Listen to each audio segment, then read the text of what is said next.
Okay, so in the last lecture, anyone having any questions related to whatever I discussed in the last lecture? Anyone? If anyone has any questions, he can ask. No questions? Okay. No, sir. Okay. So today we will start with another topic, which is basically the norms that we have uh, in basically in machine learning. So if you must have seen, like I am using L2 norm continuously. I was telling about that in our earlier lectures. So today we will discuss what these different type of norms are available, and they are quite frequently used in machine learning area. So here if you see, we have different types of norms available. So basically we have L2 norm, which you must have seen also, which we also called as ridge regression. We used this particular norm in case of ridge regression. We were using it as a part of the regularizer. Then we have L1 norm, which we will study today. And then we have L0 norm and L infinity norm, and followed by it's a general norm which we call as LP norm, in which P actually varies from 0 to 1. So basically, it's a generalized norm which take care of all these norms which are available between 0 and 1.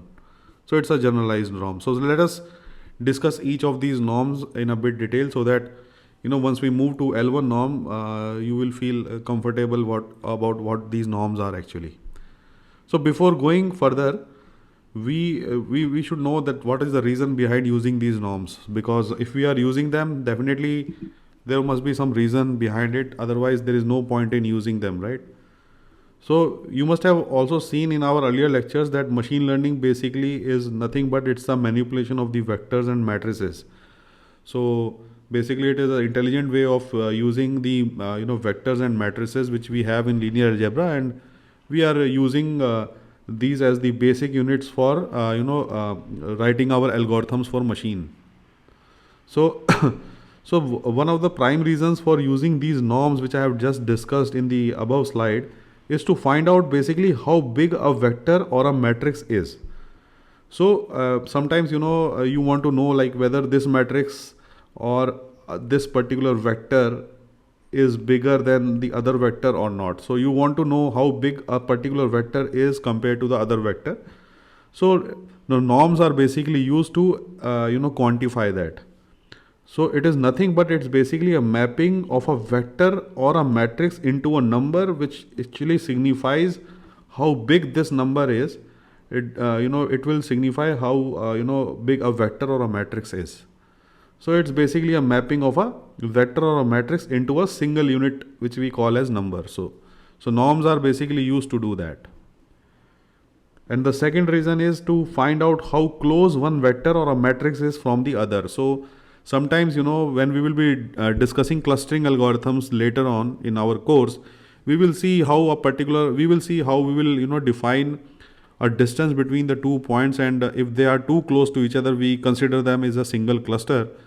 So that closeness, like how close these 2 points are to each other, is basically evaluated in terms of the distance between the two, which is nothing but it's again you are calculating the norms of the vectors. So that's why norms are helpful for us, because they help us in identifying how big a vector or a matrix is, and how close one vector is to the another vector, or how close one matrix is to another matrix. So these are the reasons why we use these particular type of norms which we have listed down here. So let us discuss each of them individually and see like how they look like and what is the importance of each of these norms. So the first norm that we have is L2 norm. So you must have seen this norm earlier also in case of regularization, where we were using L2 regularization, which we are also calling as ridge regression. So if you have a vector, one dimensional vector, which is given like this, here you can see we have a vector V with components V1, V2, V3 and V4. So if you want to calculate the L2 norm for a particular vector which is given like this, is it's basically written in double bracket, double lines. In between that we are writing this V, and then we are calling it as L2 norm, and this is nothing but it's a square root of the components which are there within the vector. In 2 dimensions it reduces to this. So as simple as that. So if you have a vector which is basically 1, 2 and 3, and if you want to calculate the L2 norm of this vector, it is nothing but 1 square plus 2 square plus 3 square. So whatever answer you will get is the L2 norm of that, and it's somewhere signifying how big it is actually. Big normally is relative, like you want to see comparing this vector to another vector, then only you can say this vector is big than compared to the other one. So big is actually relative term, but basically it is signifying a unit which is L2 norm, which is given over here, which tells you it's basically giving you a number related to this particular vector, which you can compare with the other vector. So this is basically L2 norm. Then we have this particular in this particular L2 norm, what we have is this is basically we want to understand how this boundary of the L2 norm looks like. So L2 norm is defined like this. So you know that this particular vector is nothing but it's under root of v1 square plus v2 square. If I am assuming it's a two-dimensional vector, so basically having vectors components as v1 and v2, if I am assuming it to be this, then we can write this particular L2 norm as this, equal to, let us say it's a constant c over here. So can anyone tell me what is the equation? What is this equation? Like, anyone? Can they answer that what this equation is? Like, what kind of curvature it will form? Like, if I want to draw this on a two-dimensional plane, and if we have v1 here and v2 here, can anyone tell me what will be the locus of these locus of the points? Origin? No. Circle. Yes, it's an equation of a circle, right? Here you can see if you square on both the sides, it is nothing but it's an equation of a circle, and the center of this circle is 0, 0. So it's nothing but it's an equation of a circle. Okay, and what is the radius? Radius is nothing but it's a constant c. So it's an equation of a circle. So what you observe here is that if you are taking an L2 norm, then the components, the locus of the components of that vector will actually lie on this circle. So it's a circle over here, and we will see that how this circle is coming into play. If you recall, in our earlier lecture here, I was drawing this circle, right?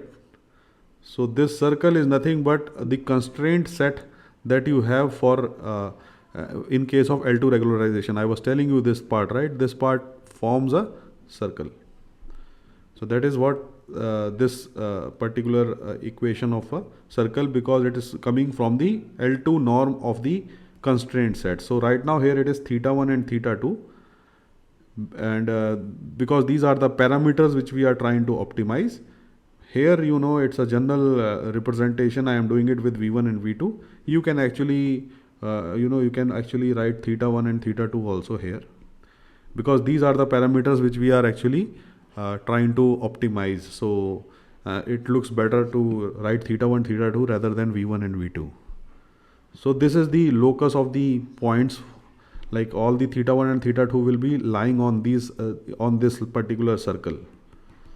So whenever you will be solving these two equations, where you have this one as the least square solution, which is nothing but a set of ellipses, and you are trying to solve and you are trying to find a common solution between this one and this one, it is nothing but the intersection of this curve with this particular curve, and the intersection of that is this. I have already discussed that in last time. So this is basically helping you to visualize how L2 regularization is helping you in solving the solution for graphical solution. You can visualize it like this, and these are all mathematical expressions which I have already discussed, that this particular solution is nothing but it's this one, and the center solution is nothing but this one. So this one we have already discussed. So this is basically the case of L2 regularization. Now we will discuss L1 regularization. So L1 norm rather. So this L1 norm is also used in regularization scheme. So let us discuss what this L1 norm is. So L1 norm also again is nothing but it's represented by these double brackets, and you are writing a vector v, and then in the subscript you are writing 1 over here. So this is basically nothing but a representation of L1 norm, and it is nothing but it's the absolute value of the individual components. So you are taking absolute value sum of the individual components.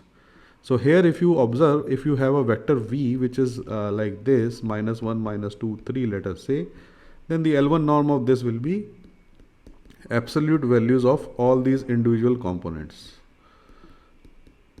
So the answer will be 6, because you are taking absolute value of all the individual components and summing them up. So that value will give you the answer for L1 norm.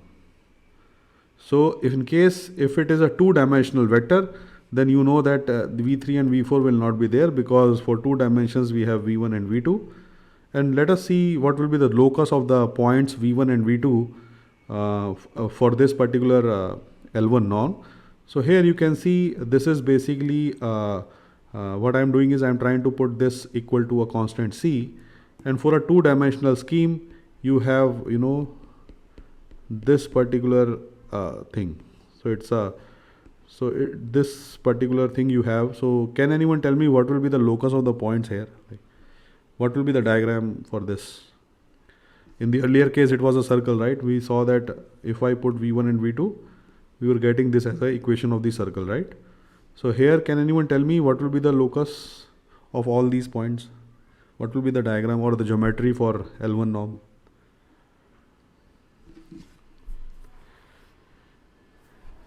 Anyone? So you know how to... Sorry? Straight line. Straight line. How many straight lines? 1, 2, 3, 4. Any? Set of 4 straight lines and 4. Why 4 straight lines? Like because both of them will be we have to assume positive and negative sides. Right. So here we have modulus v1 and v2, right? So we take all the combinations like plus and minus. So based on that you will have 4 set of equations: v1 v2 equal to c, minus v1 plus v2 equal to c, v1 minus v2 equal to c, and minus v1 minus v2 equal to c. So all these 4 equations will satisfy this particular single combined equation, which is modulus of v1 plus modulus of v2 equal to c. So if you draw the diagram corresponding to it, it will be like this. So if you draw all these 4 equations, they will combine and combined together to form this particular geometry for L1 norm. So here you have v1 and v2. So instead of v1 v2 I am writing theta 1 and theta 2, because you know why I am writing it, because these are the parameters which we are optimizing always. So v is actually generally representing in the form of vector, but I am just replacing it by theta 1 and theta 2. So here you can see the geometry of this is a rhombus, or which is like it will have pointed edges over here, whereas in case of L2 regularization it was a circular geometry which was like this.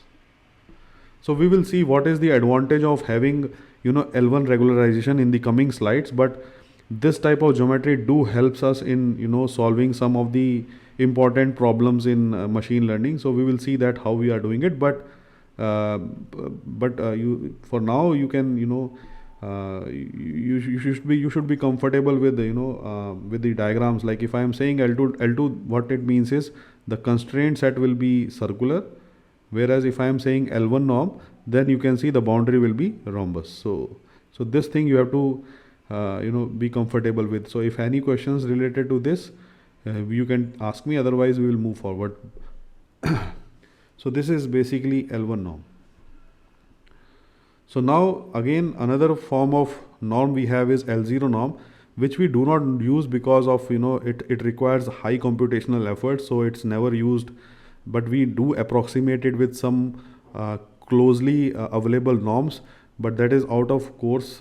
Like in this particular course we are not dealing with that, so that's why I'm not going into the details of this L0 norm But what it is, basically it's nothing but it's the number of non-zero elements in a vector.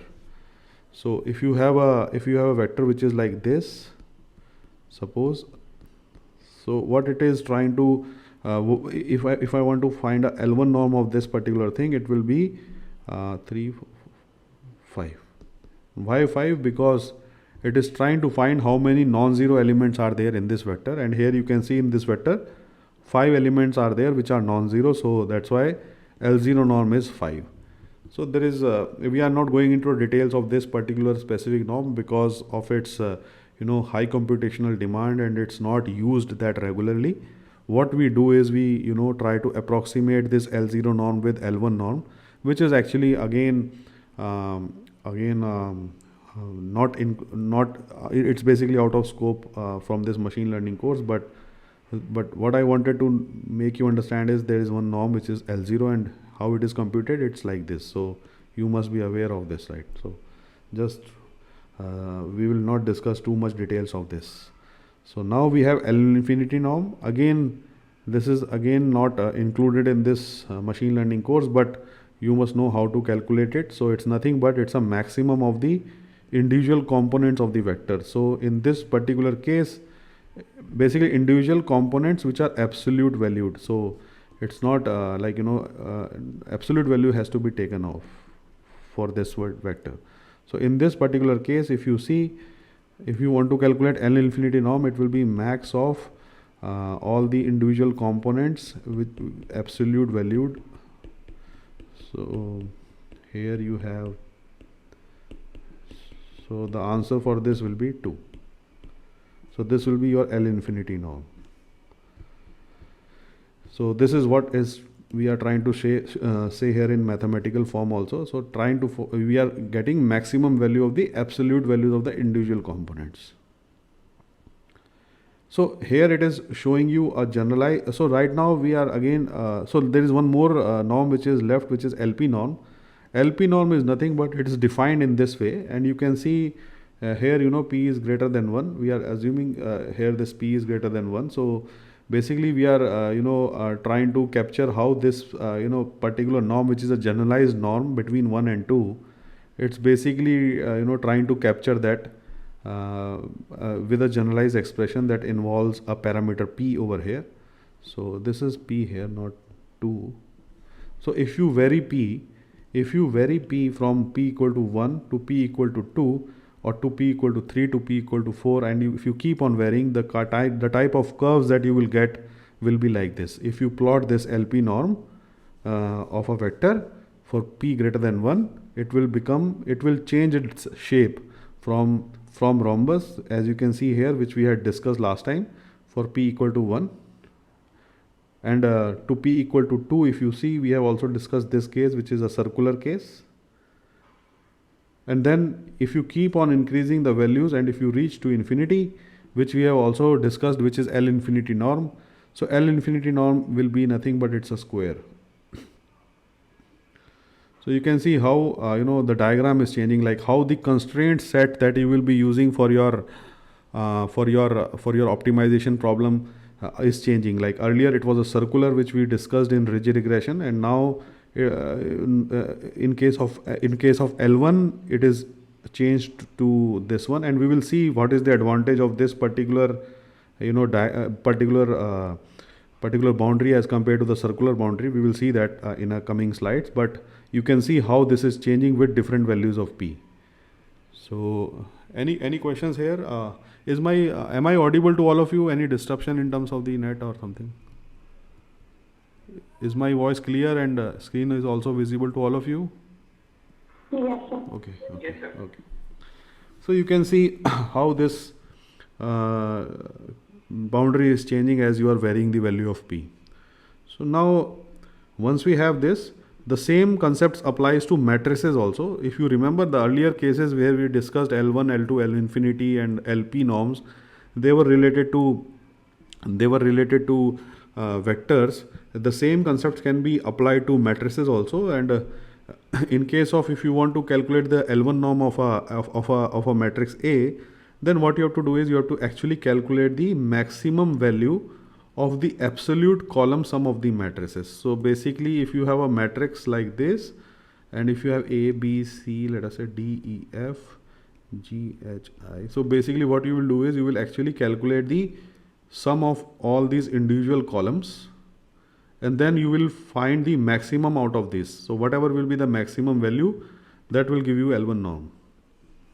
So you sum A plus B plus C, D plus E plus F, G plus H plus I, and then you find maximum of these three columns. So whatever will be the answer, that will give you L1 norm.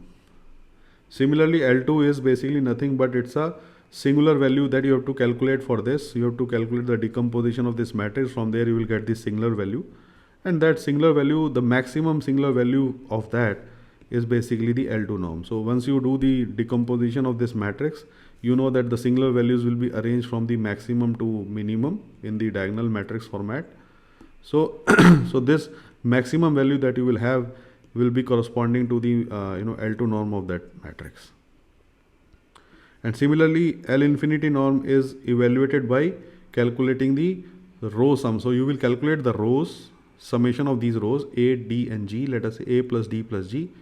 Then you calculate B, E plus H, and then you calculate C plus F plus I, and out of these three, whatever will be the maximum value, that will give you L infinity norm. So these are the norms that you may encounter in machine learning. So these are related to the matrix norms. L1, L2, this L1 norm, L2 norm, and this is the L infinity norm. And this is the Frobenius norm, which is a generalized norm given by this expression here. So this is, again, you will encounter these type of norms in the machine learning literature. So when you have this subscript F here, which means it's a Frobenius norm, and it's given by square of all the components of the matrix. You add them up, and then you take 1/2 of it. So that is a Frobenius norm of a matrix. So this was all related to a preliminaries required to understand what is L2, L1, L infinity, LP and L0 norms related to the vector as well as to the matrix. So now we will move on to another sort of regression, which we call as Lasso regression. And the full form of Lasso regression, Lasso is least absolute shrinkage and selection operator. So we will come to know about all these terms as you go along in this particular lecture today. But we call this as Lasso because of these terms which are involved here. So this is the full form of Lasso. So Lasso ridge regression we have studied last time, where the regularization was L2. Now in case of Lasso regression, what will happen is the loss function is basically nothing but it's x theta minus y whole square. This is already you know. This is the regularization parameter which you already know. And then now we have L1 norm here of the vector. So this theta is a vector now, so we are taking L1 norm of that. Earlier we were taking L2 norm in case of ridge regression. So basically, why we are trying to do this? Like, what is the intention of doing this Lasso when we already have ridge regression? So the intention of doing Lasso basically compared to the ridge regression is that some of the features which you are trying to use in case of L2 regularization are not important. So we do not know whether they are important or not. That is the problem. So whether you, suppose you are using a data set having, let us say, X as one of the features, and maybe through kernel regression or maybe through basis expansion technique which we have done earlier to fit a nonlinear regression to data points, we expanded the basis set to x square, x cube or x4. So if let us say we have expanded like this, or maybe we have used some other transformations to form a nonlinear line. So we do not know whether this feature is important or this feature is important or this feature is important or this feature is important. So we do not know which of these features are actually important for our problem. And in the problem with Lasso regression with the ridge regression is that actually what happens is you are treating all these features with equal importance. So if you recall, this is the model, right? Which we have theta 0 plus theta 1 x plus theta 2 x square plus theta 3 x cube plus theta 4 x4. So when we were writing our loss function, we were writing it as this minus y square plus lambda times modulus of theta, where theta is actually running from 1 to n. We are not penalizing theta 0. So if you see here, in case of lasso regression, what is happening is, in case of ridge regression, what is happening is we are actually treating all these thetas with the same factor lambda. So we are either increasing the weights of these theta 2, theta 3, theta 4 simultaneously higher or lower depending upon our optimization strategy. So we were trying to modify these thetas which are attached to these features with equal importance. We were giving equal importance to all these features. But in some cases, we do not know whether this particular feature is really helpful for us to fit the line or not, or this feature is helpful for us to fit the line or not. We do not know exactly which of these features are really helpful. So in order to determine that, we basically use lasso regression. So lasso regression actually helps us in determining which features are actually required for regression problem. So let us say, by some magical means, if you get a vector theta as, let us say, 1 2 0 0 0. So if you get a vector like this, what it means? It means that your theta 0 is there, theta 1 is there, and then theta 2 is 0, theta 3 is also 0, and theta 4 is also 0. So that means the contribution of these features x square, x cube, and x square, x cube, and x to the power 4 is 0, because you can see the theta 2, theta 3, and theta 4 are close to 0 or exactly 0. So that means these terms are gone, completely gone. Only these two terms are left. So that means only x is the only feature which is helpful for us in fitting the regression line, and these three features are not useful at all. And why it is not useful? Because though it is not apparent to you because you have used the model by yourself, but when you are using this as a loss function, it has returned this particular vector theta, which has only two values as some value. Only two of these elements will have values, and the rest of them are all 0.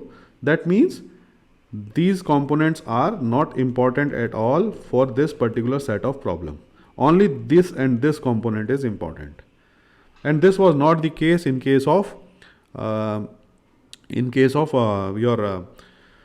L2 regularization, because theta 1, theta 2, theta 3, and theta 4, they were all either decreasing or increasing at the same rate. So that's why this type of situation was not happening in case of L2 norm. In L1 norm, we can selectively make these features, selective features 0, and that will happen by automatically when we use this particular loss function. Any questions here related to this, that why we are using it? So if you see here, what is exactly happening? See, you have a matrix X. If you recall the cost function, it is x theta minus y. So what you are doing is you are actually doing arg min on this theta, and this is giving you an estimate of theta hat. So what happens is, earlier when you start this algorithm, you used any arbitrary value of theta in this theta vector. So this particular theta vector will have arbitrary values like 4, 5, 6, 7, 8, whatever it is having an arbitrary values. But now when you run this algorithm, which is given on the top, which is given on the top here, when you run this algorithm along with this regularization scheme, where you have L1 norm imposed along with that, when you run this complete algorithm, which is lasso regression algorithm, you will get estimates of theta hat out of this optimization problem. This theta hat will be this particular vector. What is this particular vector? This particular vector, let us say it has some values. So these values are all 0. This is having some value which is, say, let us say 2. This is all zeros. The white dots are all zeros. This is, let us say, 3, and then you have all zeros, and this is, say, let us say 1. So now you can see what happened now? We started out with the theta, which has, a very, each of these elements were very, each of these elements were having some value, and it was not zero. But when we ran this L1 regularization optimization algorithm, the estimates of the theta hat that we got from this particular thing is this particular vector, a one dimensional vector, which is theta hat.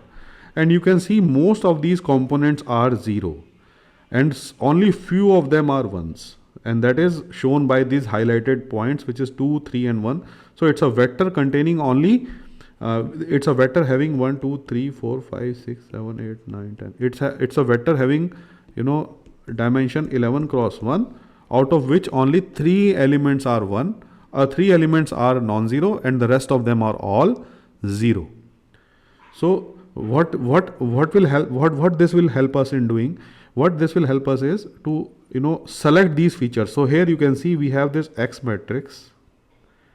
In this X matrix, if you remember, all the rows represents observations, which we were saying we had M observations in the machine learning literature. From the very first lecture we are doing that. And this is basically nothing but these are features. And there are N such features. Okay.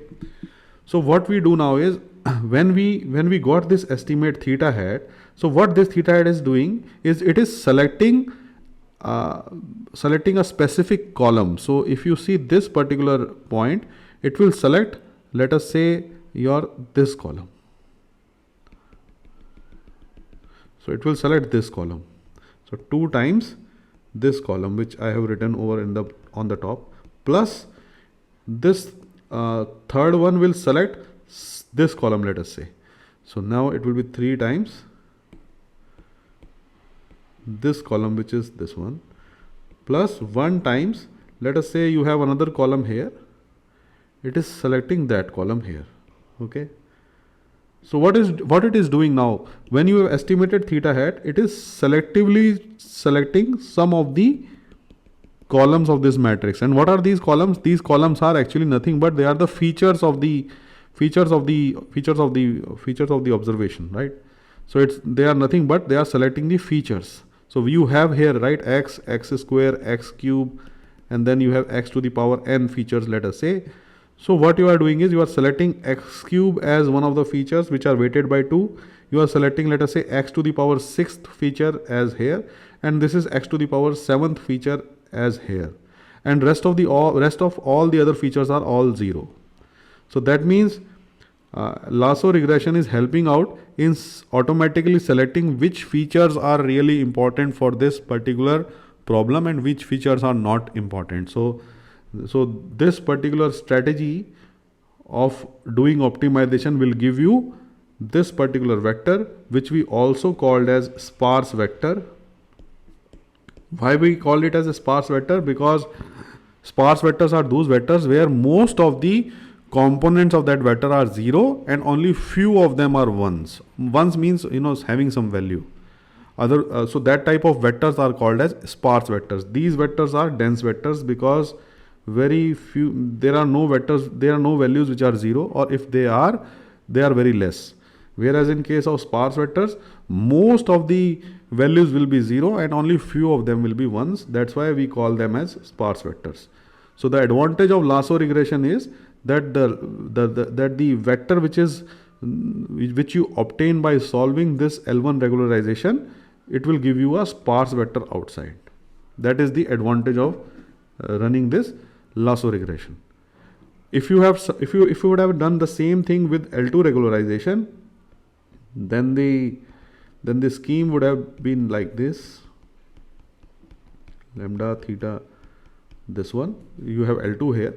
But the problem is, whatever estimates that you will get here for this particular thing will again be of this type. It will again give you dense vector. It will not give you sparse vector. So that is the drawback of L2 regularization. That is, it will again give you a dense vector like this. It will not give you a sparse vector of something like this. It will not give you this type of vector. So let us see why this is so. Like, why L1 regression, or when you are solving this particular thing, you are getting a sparse vector. Whereas when you do a L2 regularization, you are getting some vector which is dense vector, not these values but something else. These are the initial values which you are using for doing the optimization. So let us see why this particular scheme is giving you a sparse vector, whereas this particular scheme is not giving you a sparse vector. So the answer comes from the geometrical viewpoint. If you observe the geometry of L1 regularization scheme, then you will automatically realize that when you solve this particular thing, which is x theta minus y square plus lambda time, if you solve this geometry, if you solve through geometry, you will automatically realize that the answer to this particular optimization stream, which is theta hat, will be a sparse vector. So let us see how we can show that. So this one you already know. This is the Gaussian. This is basically the contour plots of the cost function which we have here. So we have drawn it so many times. So you can see here, these are the contour plots for that cost function. Earlier in case of theta 2, I had a circular cost function, but now in case of theta 1, you can see now that the cost function, that the boundary of the constraint set is now basically nothing but it's a rhombus, which we have already discussed last time in our earlier slide, that the L1 norm of a vector is nothing but it's like this. So now what happens is, when you solve these two equations together graphically, what you observe is that the solution that you will get is over here. So this is the solution. So the axis is theta 1 and theta 2 here, because you have, right now we are drawing it in 2 dimensions. So this is theta 1 and theta 2. So you can see the solution of these two curves, which is one is on the left side and another one is this one. The solution to this is this point. So this point, can anyone comment upon this point? Like what kind of point this is? Okay, if you cannot comment, can you tell me the coordinates of this point? Let us say if you have this C as the constant for this rhombus. So if you have this, right? Let us say this one. Can you tell me what would be the coordinates of this point? This point. Anyone? 0C. 0C, right? So it is 0 comma C, right? And here, what will be the coordinates? C comma 0, right? So can you comment upon these coordinates, like what advantage it is giving to you? Anyone? So the advantage that you are getting when you are solving these two cost functions together is that one of the components is becoming 0. As you can see over here, that one of the components is becoming 0. Please mute your mic, whosoever has opened it. So one of the components is becoming 0, whereas the other component is there. So that is the advantage. So this is in case of 2 dimensions. If it's a multi-dimensional structure, then it will become a diamond shape type of structure, because then you will have theta 1, theta 2, theta 3, theta 4, theta 5, and if you draw it in that higher dimensional scheme, then you can easily generalize that if you get a solution at that point, then it will be 0 comma 0 comma 0 comma 0 comma 0 comma whatever dimension you are looking at, like in which dimension you are looking at, you will get C, and for all the other dimensions you will get 0. So you can see now that the solution that you are getting for a L1 regularization using this cost function and this constraint set which is coming through L1, the solution that you are getting here is sparse solution. So this is basically nothing but it's a sparse solution, because most of the values are 0 except few of them are 1s. So actually it's 1 only which is having C here. So that's why we are getting a sparse solution, and the value that you are getting over here, which is C, is the feature which is important. So corresponding to that feature, it is important. Rest of all the other features are not important at all for that particular problem setting. So that's why L1 regularization is helping us in selecting which features actually are really important to select, which we cannot do by ourselves. Obviously, we do not know whether that particular feature is really important for us or not. We try to incorporate as many features as possible to fit the line. For example, in case of share prices, we do not know which features are really important in estimating the share price, right? So we try to incorporate as many features as possible. But if we really want to know like which feature is really affecting a share price of a particular company, then you can use L1 regularization to get to know which share which event is actually, or which feature is actually affecting this particular share price at the maximum. So L1 regularization tries to do that. In case of L2, you can see here why we were not getting a sparse solution is because let me show you again the diagram for that.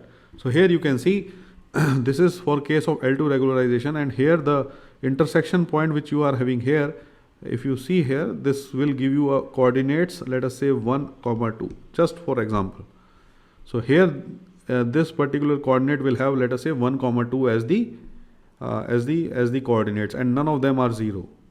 So you can see that the solution that you are getting for L2 norm is actually not sparse at all, because both the coordinates of this solution are having some value. So it will never give you a sparse solution. It will actually adjust the weights theta for all the feature vectors. So it will actually assume that all the feature vectors are really important, and it tries to scale them up and down depending upon what kind of fitting you want to know, you want to apply. But it will never tell you that okay, this feature is really important, you can stick with it and remove all the others, no point in using them. It will not give you that type of decision. So lasso regression actually helps you out in doing that. So any questions here? Can we get a sparse solution by using L2 regression, because it interacts in the same shape, in the same line? If it interacts, no, it will not be possible, because you see here it's a circle, right?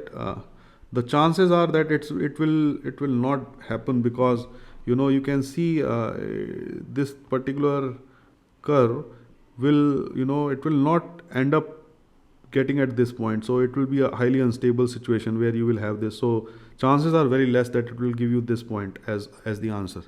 Mostly it will be over here itself. Okay, it will not end up on these extreme points.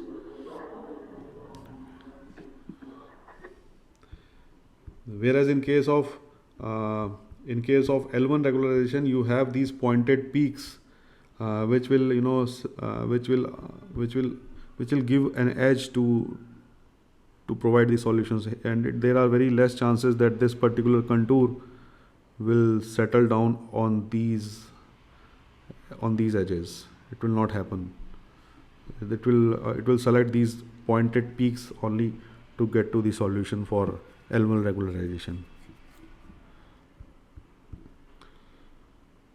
So our objective is to basically now solve this, because we know already that this is the loss function which we have to work upon, because it helps us in selecting the features which are really important for us.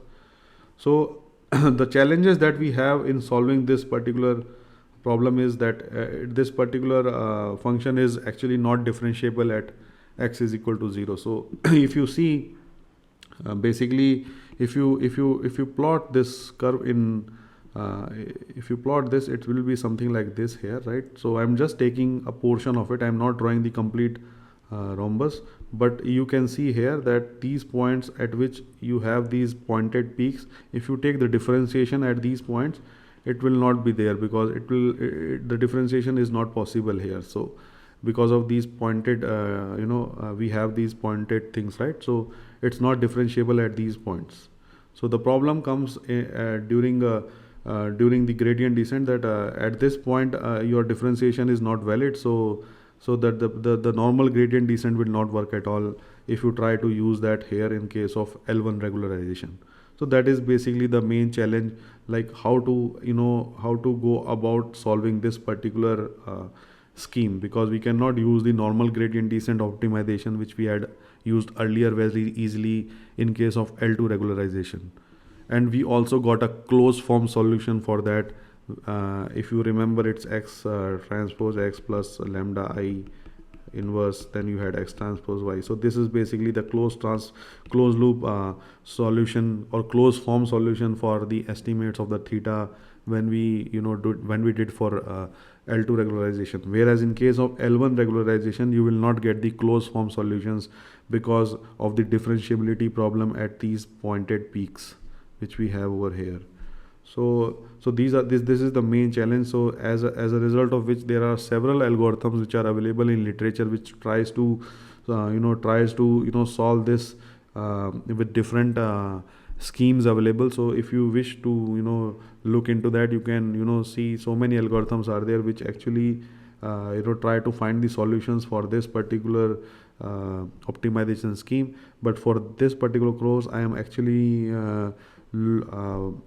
doing this particular optimization scheme, which is proximal gradient descent. So it's actually advanced version of gradient descent. That's why I have picked it up, to be in continuous with what gradient descent was and what is the difference between that and this one. But there are tons of other algorithms also which you can employ to solve this particular optimization scheme. So today we will actually discuss this particular scheme of optimization for solving L1 regularization. So basically this proximal gradient descent is applicable to convex functions also, which we have, like it is applicable to L2 regularization functions also. You can use proximal gradient descent for solving L2 regularization scheme also. We will discuss this gradient descent in this particular gradient descent in solving L2 one also. But basically it's specifically used for the functions which are not differentiable. So it tries to attack the functions which are not differentiable. So that is the importance of this particular gradient descent, which we call as proximal gradient descent, because it tackles this problem of differentiability. Like the point where it is not differentiable, it helps us in getting to the minimum even if they are not differentiable, the functions. Whereas in gradient descent, you cannot do that because of the differentiability issue at the corner points. But proximal gradient descent will overcome that disadvantage. So let us see how it will do that. So it's an advanced version of the gradient descent. So here you can see we have this framework. So this is a generalized framework which I have written over here. And you can see this psi that I have used over here can either take a ridge regression form, or it can take the L1 form, which is over here. So I am generalizing it with psi. We will first of all discuss the formulation with this generalized value of psi, which can be either this or this. But then we will solve it specifically once we get the final closed loop solution. So let us discuss basically the inherent concept behind this proximal gradient descent. So the inherent concept of this proximal gradient descent is that if you have a loss function which is given like this, so this loss function, maybe you can say that this particular loss function looks like this. I didn't draw it correctly last time. So this is the loss function which is like this, and you can see it's a convex function, but it will create problems here at this point because you have a pointed nudge over here. In the earlier case, when we had a rhombus, I showed you that pointed peaks will not be differentiable. Same thing is over here. So it will create problems here. So we can use subgradient informations also here. That is another concept. We are not going into the details of that subgradient concept. We can use that type of theory also here, but we are not going into that area. But right now I am giving you a very simplified concept that how to avoid this differentiability at these peak points. So what we do is we will the main idea behind the proximal gradient descent is that if you have this loss function, which is basically the problematic loss function because of this pointed peak over here, so what we do is we actually come up with a proximal loss function. We are coming with a dummy loss function which we call as L prime. So please note, I am calling it as prime. Please do not confuse it with the derivative. So this is L prime. So this is again a proximal loss function, which is a dummy loss function, you can say, which is not the actual one.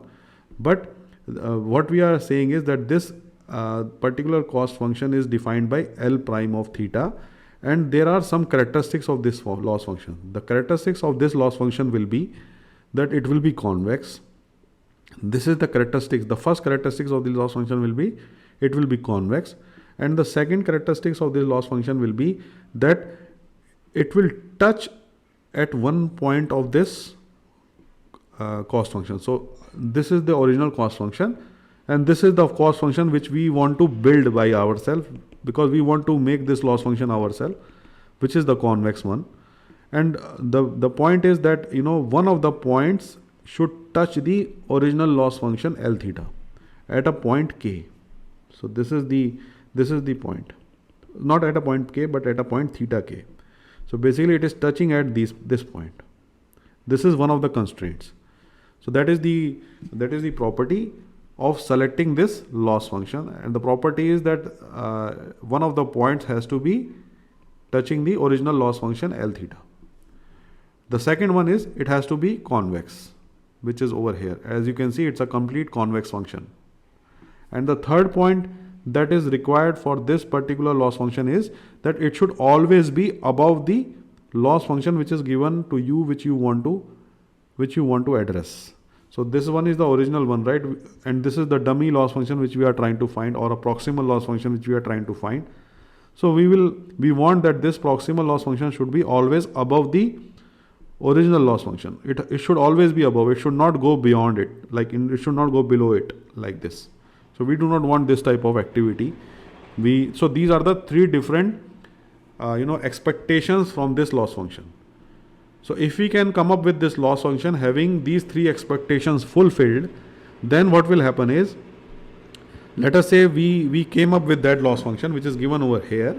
Then what we can do is, that if your algorithm is, let us say, initialized at this point of the original loss function, then that this particular loss function is convex. So what you can do is you can actually apply gradient descent here on this particular loss function easily. Then what will happen is, this point will slowly go down and will settle down at this global minima of the blue loss function. And once you are here at the minimum, what you do is you project this point onto the original loss function.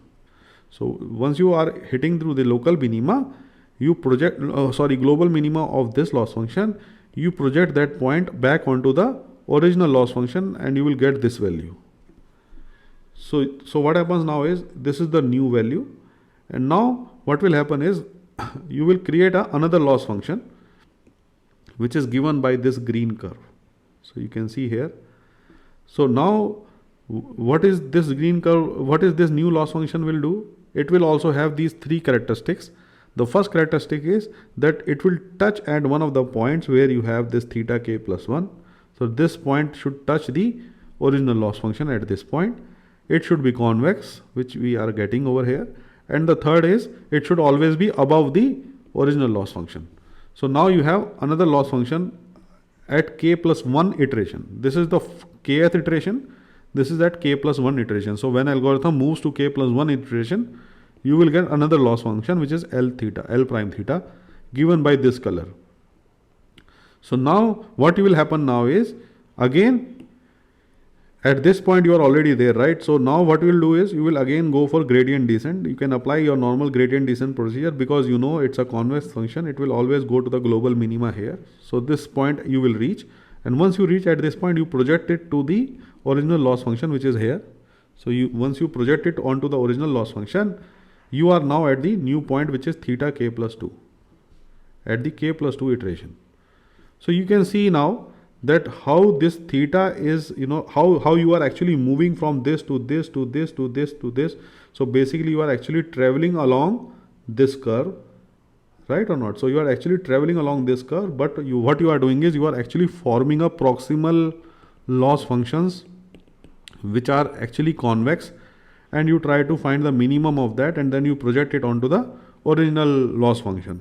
So in this way you are actually going to the minima of the loss function. So once you reach at this point where you have a nudge over here, let us say you have a nudge over here which is pointed and it's not differentiable. So what will happen is you are again forming a loss function which is actually touching this and having this particular new loss function L prime k plus 2, let us say. So I'm just trying to simplify the things. This k plus 2 can be a large, it's not that only after 3 iterations it will happen, but it can happen at any multiple number of iterations are required. So here you can see now, so once you are at this point, you will again do the gradient descent, and then once you reach the minimum of this, you will go back and project it onto this pointed peak, which is the actual minima. So the differentiability problem is gone, because now you are actually using gradient descent on this convex function only, where the differentiation is still valid, and then you are projecting that same point onto the L2 loss function, which is on the L function, which is the original one. So the problem of differentiability is gone. You will hit to the minima of this loss function using the proximal gradient descent. So basically this is the overall strategy of proximal gradient descent, and it is called as proximal gradient descent because you are using these proximal functions. These are all called as proximal gradient functions, and somewhere you are doing gradient descent on these proximal functions, and then you are projecting back onto the original function. So this is the underlying strategy, that how to go about and solve this pointed situation which is over here, which is not differentiable. Any questions here in understanding this?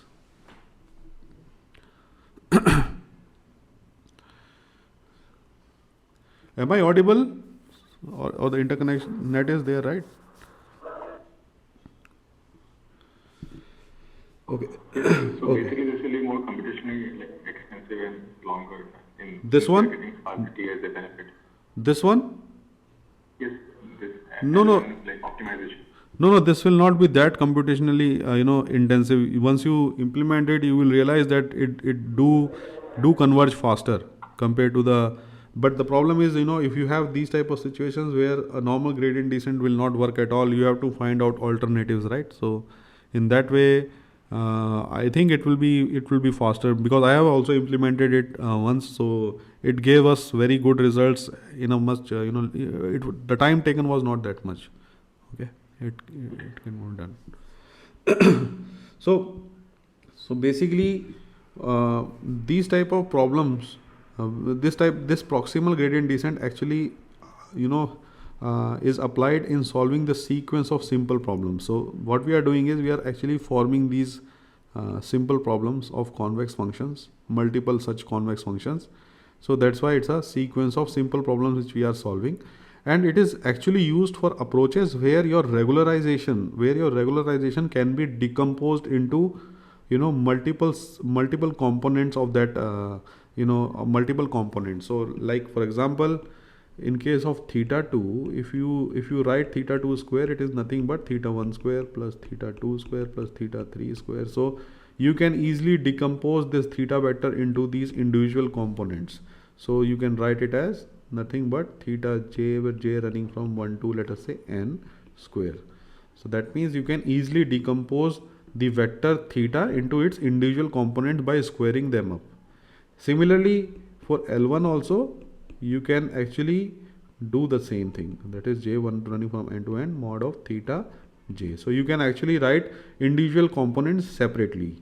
So that is that is the main idea behind this proximal, and that is the backbone also. That is your regularization factor phi. If you are able to decompose it into multiple components. This gamma is just trying to show you that this thing. So if you can decompose them into multiple components, and there should not be no cross terms involved, like theta I, theta j type of thing should not be there. So if these type of cross terms are there, then it will create problems, but it will not be used at that point. But if you can easily decompose your vector into multiple components, and then you can write it in this format, then it's possible to use proximal gradient descent in these situations. We will discuss this also once we solve some examples related to it. It will clear the confusion once we go over there. So what is our objective? our objective from proximal gradient descent is to find these functions actually, these these convex functions L prime k theta. This is our objective. And the characteristics I have already discussed. The characteristics of these loss function is that this particular L prime k, which is this one, this is your L prime k, it has to be always greater than L of theta, which is this, right? I have already told you that this particular cost function has to be always above the loss function, right? I have already told you this, that this particular thing has to be above the loss function. And the second thing is at theta k, the loss function L prime k and the loss function, the original one, has to be of same value, which I have already also discussed that at this point both these values will be same. So using these above constraints, if we try to minimize on this new dummy loss function, we are actually reducing onto the loss function L theta also, which I have also discussed that as we go on reducing onto this loss function, we are somewhere going down onto the original loss function itself for getting the value which is the global minima of the original loss function. So this is what it is trying to it is trying to sum up in a mathematical format what I have explained you in our earlier slides. So now what we are trying to do is we are trying to find out this L prime k. Let us see how we can find it out. So the original loss function L theta is given by this. Please note I am writing it as psi only just to make it a generalized concept, because we know that it can be applied to L2 as well as to L1 also. So that's why I am writing psi over here. Now what I am doing is I am actually adding and subtracting these two values. So this is a scalar value here. So at a specific location k, we have this theta k. And what I am doing is I am actually adding and subtracting these two values. And this is, you have the original one which is already given to you. So now what we are doing is we are actually expanding this one. You know this is a plus b square, right? So in matrix format, if you want to expand it, it's a square, then you have b square, then you have 2ab. So this is the matrix expansion of the a plus b format for this particular thing over here. And this is nothing but it's simply repeated over here. Now what we are trying to do is we are trying to see out of these four terms which of them are actually dependent upon theta. Why we are interested in that? Because we are actually going on this axis with respect to theta, right? So we want a generalized expression for of the loss function with respect to theta, so that we can do the differentiation of that. So that is why we are looking for the terms which are dependent upon theta. So you can see here this is not dependent upon theta because it is dependent upon one of the specific instance of theta at a particular iteration k. So that's why it is not dependent upon theta. This term is actually dependent upon theta. As you can see over here, we have this theta available. Similarly, this term is also dependent upon theta with this theta over here. So as you know that this particular term is not dependent upon theta, we can call it as a constant factor beta k. And why we are saying k? Because k is coming because of this iteration k coming on this theta here. So it's a specific instance of the theta vector, so that's why it's independent of theta, and we're calling it as beta k. This is nothing but it's a if you want to let's leave this for a while. What is this? In this particular location, you can see this thing is completely independent of theta. So we are calling this particular portion which is completely independent of theta as gamma k transpose. So this is what I am calling here. You will come to know why I am doing this in a while, but remember that this is basically nothing but it's gamma k transpose. And then we have theta k minus theta along with gamma k transpose, and then you have this. Regarding this, this is the L2 norm of a matrix with the corresponding vector multiplied together, and we know that through matrix algebra, if you multiply a matrix with a vector and you take a L2 norm of it, it is upper bounded by this expression, upper bounded by the operator norm of the matrix times the L2 norm of the vector. So you can see now we are actually doing a upper bound onto this particular expression which is given over here. So by saying upper bound, what we are trying to do is, you can see we are trying to make this constraint feasible. Like, we want to make a upper bound right onto the LK prime. We want to find a loss function L prime which is upper bounded on L theta. So that's why we are trying to put an upper bound on that particular expression, so that we can get a L prime K theta which is upper bounded on L theta. So here you see this is the L theta term, this is the L theta, but if you replace this particular term with this term, then what is happening? You are actually putting a upper bounded value onto this curve. So that means this is your L theta, this is your L theta, and once you keep this particular term replaced by this one, that means you are actually finding a curve which is upper bounded on this curve using this expression. So our L prime theta will be nothing but it will be beta k plus this one plus this one. So we are leaving this because we are replacing this by this vector which is an upper bound onto the L theta, and we will call combination of this as L prime theta, or L prime k theta. We will call it that way.